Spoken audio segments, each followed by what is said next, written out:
Issues of managing low utilization aircraft maintenance programs. Maintenance does not diminish but changes in nature to reflect the changing conditions. If neglected, the cost of not performing maintenance can be significant. I saw an example about 2 years ago in a neighbouring country to this one.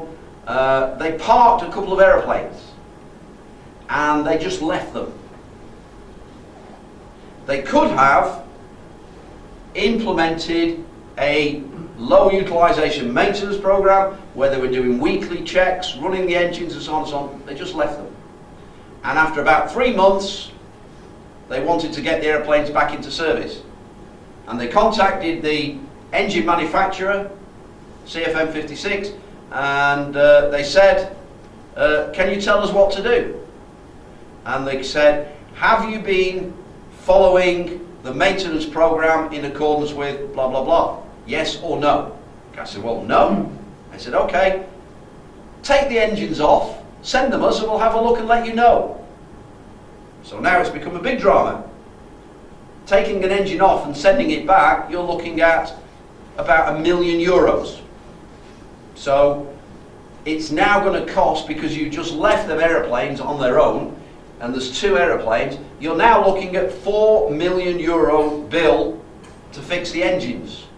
Because the manufacturer won't say, okay, see if it's okay, and if it's okay, you're good to go, because you don't know what's happening in there. Engines do not have anti-corrosion built in to the internal of the engine, because the engine is used. An engine will not corrode while it's being used.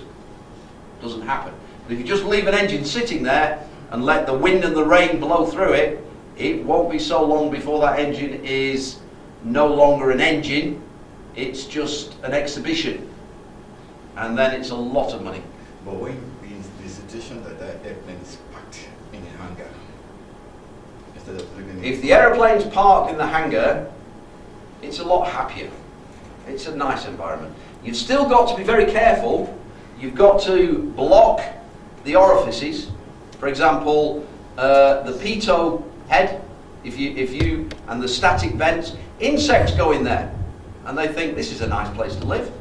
And so they move in, they get comfortable, they have families, and so on and so on. And they can absolutely block the air data system, which can have serious consequences. So they've got to be blanked, but there are requirements for certain level of maintenance, and it's all documented. And if you want to put an aircraft in storage, then you've got to follow the guidelines. This is why many people that are putting aircraft in medium to long-term storage, they choose to put the aeroplanes in the Mojave Desert. I've been there, and one of the reasons why is it's probably the driest place on earth. There is almost no moisture at all in the Mojave Desert.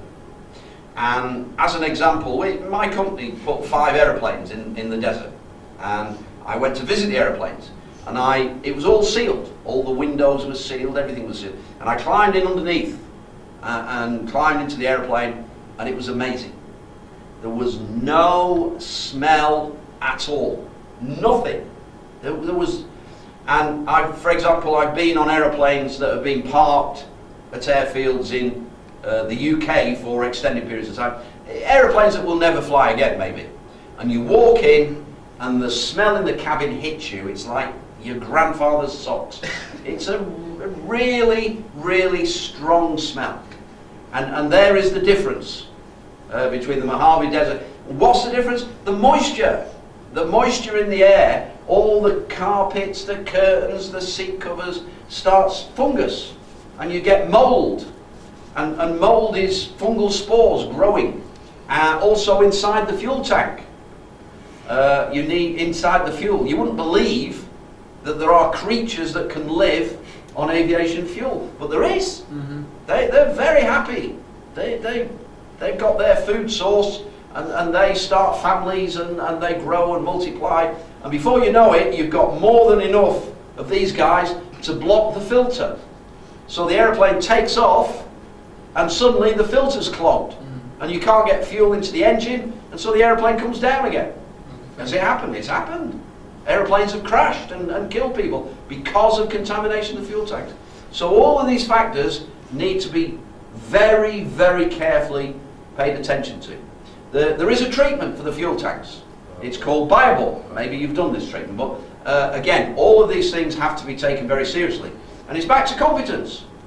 To know, you know, if somebody says we're just going to park these aircraft, say, well, okay, but you know, if you don't do anything, you're going to be looking at bills of upwards of 1.5 to 5 million to get that aeroplane back into service, versus spending, let's say, 20,000 euros a week or 15,000 euros a week to maintain that aeroplane.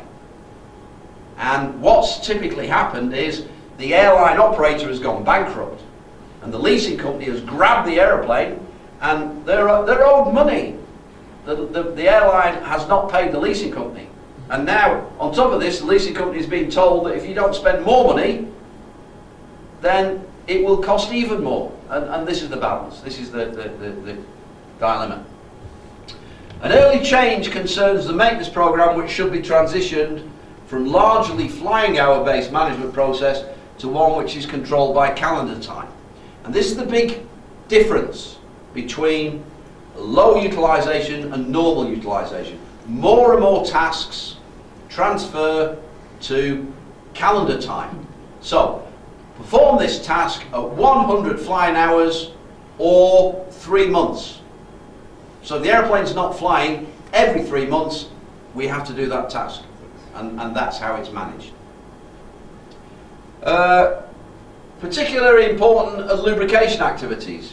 Breakdown in the chemical composition of oils and greases due to environmental conditions may contribute to internal and external corrosion.